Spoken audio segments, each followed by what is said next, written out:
Halo pemirsa, apa kabar Anda hari ini? Semoga selalu sehat di masa pandemi dan selalu bersemangat untuk menjalani aktivitas. Bagi pemirsa yang harus tetap bekerja di luar rumah, jangan lupa untuk selalu menggunakan masker. Hari ini program berita Newspoint hadir menjumpai Anda bersama saya, Belinda Amanda. Selama 30 menit ke depan, Newspoint akan menyajikan berita terbaru seputar Universitas Brawijaya dan Malang Raya. Jangan kemana-mana, keep on our channel, Newspoint.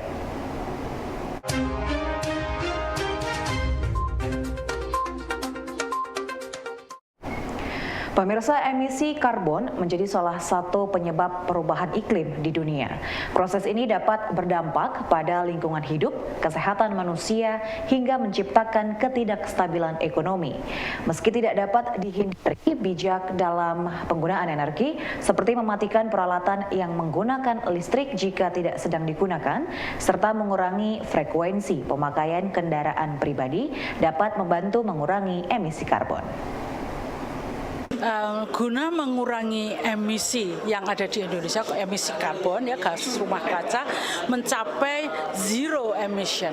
Tadi sudah saya sampaikan bahwa sebenarnya prinsipnya saja bagaimana kita meningkatkan cadangan karbon kita yang ada di daratan ini dan menekan sekuat mungkin karbon itu tidak lepas ke udara. Itu prinsipnya. Jadi jumlah karbon yang diserap dari udara disekuestrasi oleh entah itu tumbuhan atau upaya kita mengurangi emisi dari energi ataupun dari limbah, penanganan limbah untuk meningkatkan, jadi mendapatkan emisi ini tadi, sekuestrasi emisi ini melebihi dari apa yang kita simpan. Ya, yang kita sudah banyak melakukan itu. Misalnya masih tetap ada emisi, tidak bisa kita hindari, pasti ada. Namun yang kita turunkan, kita sequester ini tadi masih paling tidak sama dengan yang emisi. Jadi tidak ada kebocoran. Terus atau lebih bagus kalau lebih. Ya, jadi sekuestrasi kita itu lebih. Seperti contoh dari presentasi saya tadi, di Jawa Timur itu ada emisinya negatif pada tahun-tahun tertentu karena di sini cukup concern di dalam menjaga keutuhan hutannya dan menjaga karbon di tanahnya. Ya, itu. Jadi kalau kita mungkinkah tahun 2030, ya sampai saat ini tahun 2016 kita sudah menurunkan 8,7% atau 9%. Ya, itu sudah merupakan kehormatan, sudah mengangkat nama Indonesia bahwa kita serius. Nah, itu dari sektor apa? Itu masih dari sektor kehutanan yang kita pikirkan. Bagaimana sekarang kita memikirkan di other land uses, di land use lainnya selain hutan. Jadi berapa sebenarnya sekuestrasi di luar kawasan hutan? Ini bisa akan meningkatkan jumlah sekuestrasi. Jadi itu lebih, menurut saya lebih sangat membantu dari pemerintah kita. Pemirsa, penanaman pohon menjadi salah satu opsi terbaik dalam menekan dampak krisis iklim di dunia. Tingginya konsentrasi emisi karbon di atmosfer perlu direduksi oleh kemampuan alamiah pepohonan dalam menyerap senyawa berbahaya ini. Pepohonan menjadi solusi efektif karena menyerap emisi karbon dalam durasi relatif singkat dan berdampak signifikan bagi lingkungan. Berbasis pohon saja, agroforestry. Nah, ini kan semakin luas nih, semakin banyak. Ya, jadi pohon-pohon yang ada di luar kawasan, apakah itu sudah bisa diakui? Perannya di dalam mensekuestrasi karbon yang sudah ada di udara. Kemudian dari agroforestry tadi juga mempertahankan karbon itu tetap tersimpan di dalam sistem dan di dalam tanah dalam jumlah besar dan dalam waktu yang lama. Karena tidak ada pengolahan tanah, tidak menggunakan pupuk, semuanya seperti alami di dalam hutan alami. Ya. Jadi kalau kita sudah menurunkan misalnya 10% dari target, itu sudah terhormat. Ada keseriusan bahwa Indonesia itu sudah serius menurunkan emisinya, tidak hanya mencanangkan saja, tidak hanya janji saja.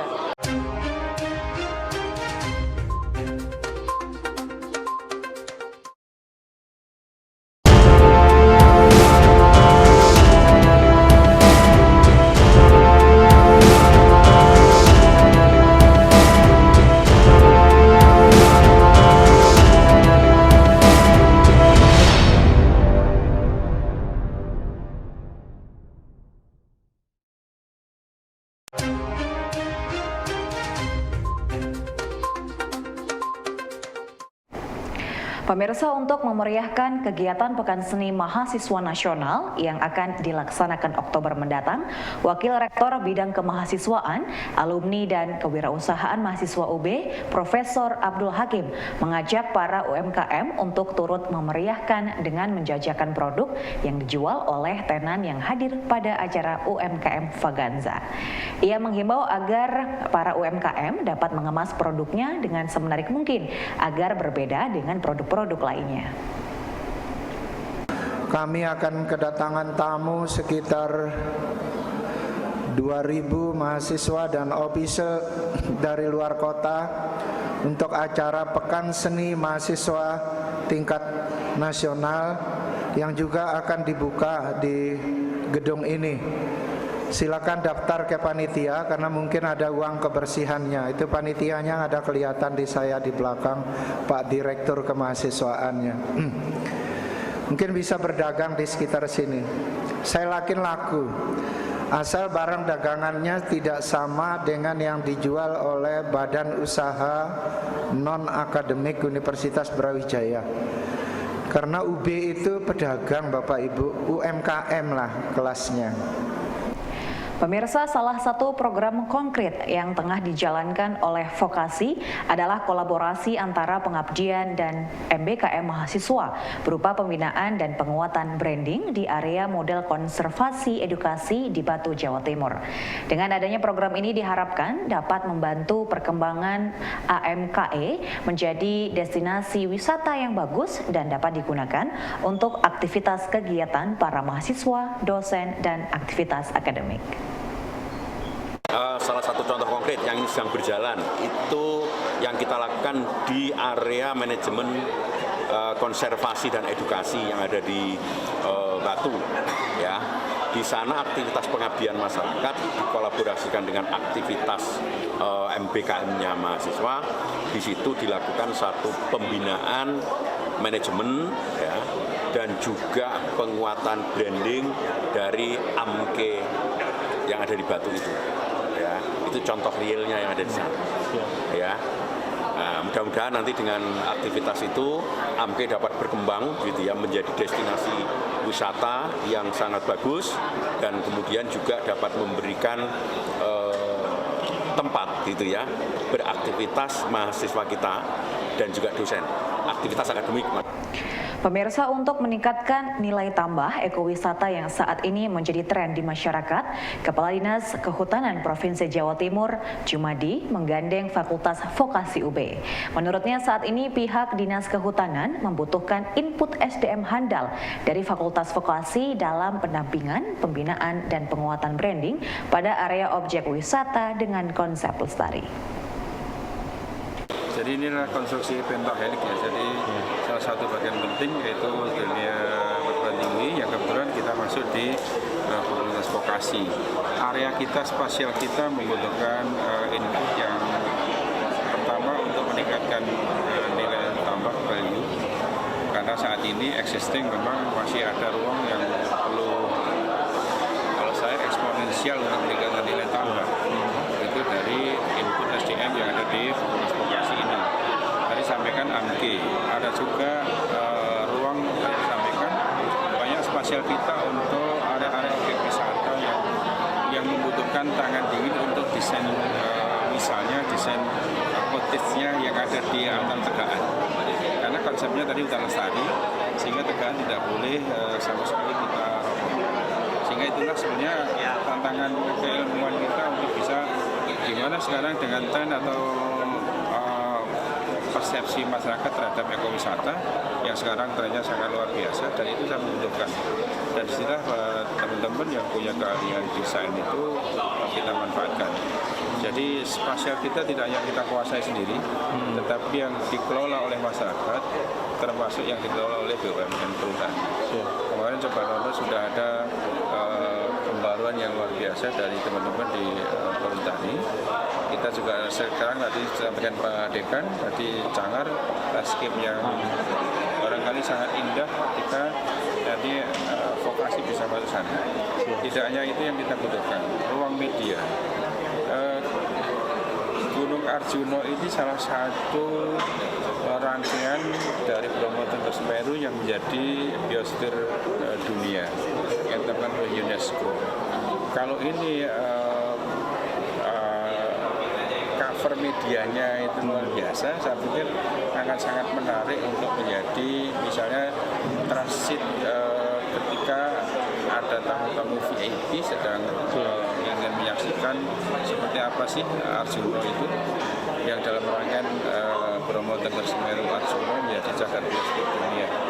Termasuk saya memiliki kawasan ekosistem esensial yang ada di Masa Kambing yang tempat habitatnya jamur kuning yang paruh pendek itu, yang habitat Indonesia ada di situ. Ini kan sangat menarik untuk dikembangkan. Gimana desain wisatanya di sana? Di sana masih sangat terbuka karena belum ada apa-apa. Mungkin orang tertarik ke sana, transport sudah terpenuhi.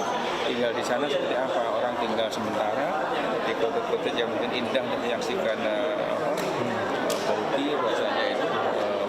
Itu yang sangat ruang yang sangat terbuka, saya membutuhkan itu. Dan tentu perlu ditindaklanjuti dengan nanti work plan yang terukur, sehingga ada target-target yang perlu kita realisasikan. Dan sekarang sudah dimulai Pak Dekan di AMG, area model konservasi dan edukasi itu.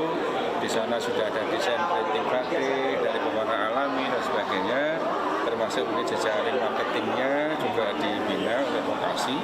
Saya terima kasih, dan kebetulan mereka terbaik nasional membawa Nusantara tingkat nasional 2021 kemarin, karena area yang dibina oleh teman-teman vokasi itu punya nilai ekonomi dan ekologi yang sama-sama beriringan. Jadi konstruksi pekerjaannya itu tidak hanya kita di ekonomi, tapi di ekologinya juga. Dan itu tempat edukasi yang baik.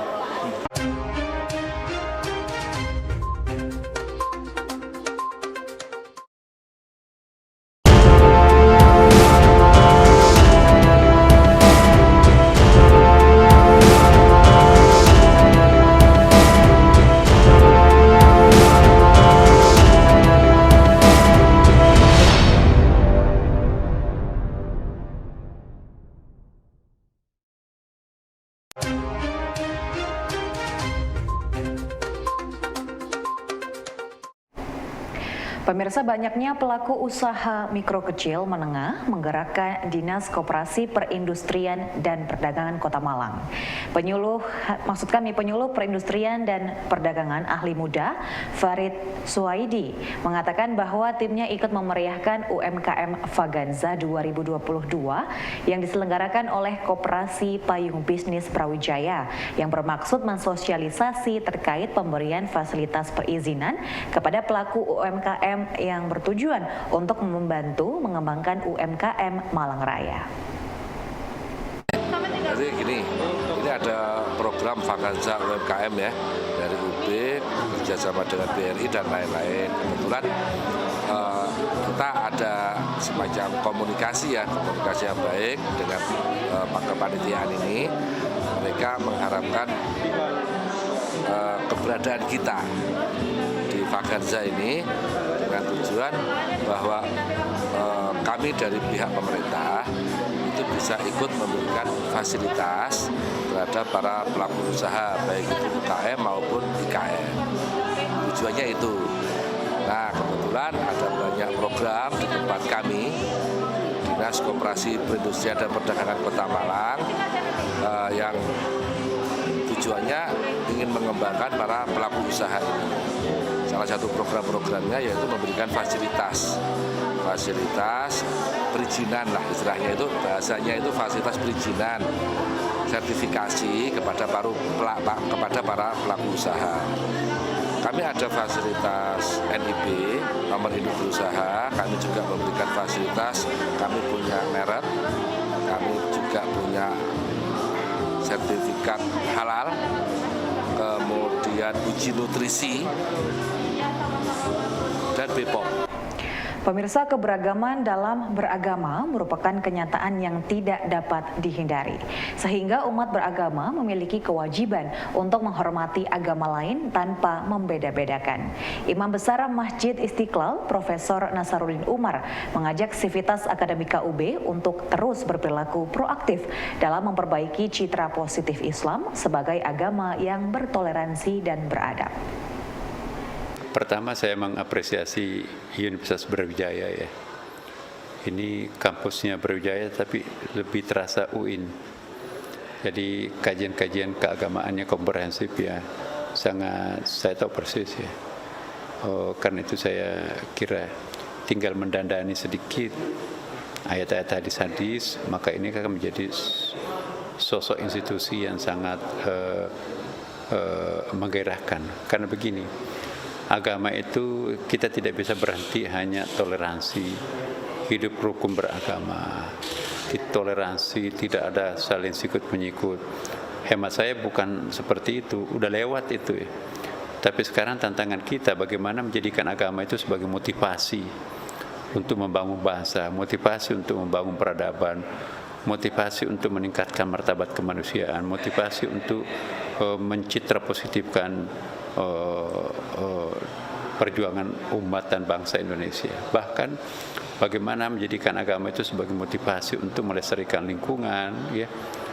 Ini sangat penting. Agama harus dijadikan sebagai motivator ya di dalam rangka menciptakan hakikat dan inti kemanusiaan itu sendiri. Nah, ini tantangan semua umat beragama. Nah, teorinya sebetulnya ada di kita ini di Brawijaya ini. Salah satu kampus terbaik yang kita miliki ini adalah Brawijaya, karena itu dengan tema-tema yang sangat spesifik seperti ini itu mencirikan bahwa Brawijaya itu pintar membaca tanda-tanda masa depan ya. Bisa proaktif mempersiapkan jawaban sebuah tantangan yang belum muncul. Nah, itu kan juga diperlukan satu kecerdasan ya, membaca masa depan. Dan yang kedua juga saya ingin berikan tekanan ya, agama itu fardu ain, bukan kewajiban kolektif. Tapi setiap individu perlu punya proaktifnya masing-masing untuk memberikan pendalaman pada dirinya sendiri dan juga tentu komunitasnya kan. Nah, kalau masa depan di Brawijaya bisa seperti ini, 70.000 mahasiswa tahun ini saya dengar itu bisa berapa itu ya, sampai puluhan ribu, Masya Allah. Itu SDM kita, sumber daya manusia itu nanti akan bisa tercetak di dalam sebuah institusi yang punya konsep ya kan. Nah, Brawijaya ini kan kita juga melihat menerapkan Iqra Bismi Rabbik ya. Jadi bukan hanya Iqra melulu tapi ada Bismi Rabbiknya. Nah, saya tadi katakan Iqra tanpa Bismi Rabbik itu yang lahir monster. Terlalu banyak monster di bumi ini. Maka kita harus predator monster itu harus kita ciptakan, dalam arti bukan membunuh yang lawannya, tapi bagaimana menawarkan suatu alternatif ya kepada kekuatan-kekuatan yang lain itu. Jadi saya pikir mari ya Sivitas Akademika Brawijaya ini tidak bekerja untuk hanya Brawijayanya sendiri atau untuk Jawa Timurnya, tapi dunia dan masyarakat pada umumnya kan. Saya kok sangat yakin bahwa ke depan kampus kita ini akan menjadi trendsetter ya. Tidak perlu mencita-citakan untuk menjadi peringkat satu dunia, tetapi peringkat satu dunianya itu lain. Bagaimana menawarkan sebuah values yang bisa menjadi nilai-nilai universal. Bagaimana mencitra positifkan kembali Islam yang sudah bopeng-bopeng karena ulah segelintir orang yang memperatasnamakan Islam, padahal itu sangat subjektif tujuannya. Pemirsa, informasi tadi sekaligus menutup perjumpaan kita hari ini. Jangan lupa untuk selalu menyaksikan News Point setiap hari pukul 19.30 waktu Indonesia Barat hanya di UB TV, Televisi Pendidikan Universitas Brawijaya. Saya Belinda Mada dan seluruh kru yang bertugas pamit undur diri. Tetap patuhi protokol kesehatan, wajib menggunakan masker. Terima kasih dan selamat beraktivitas.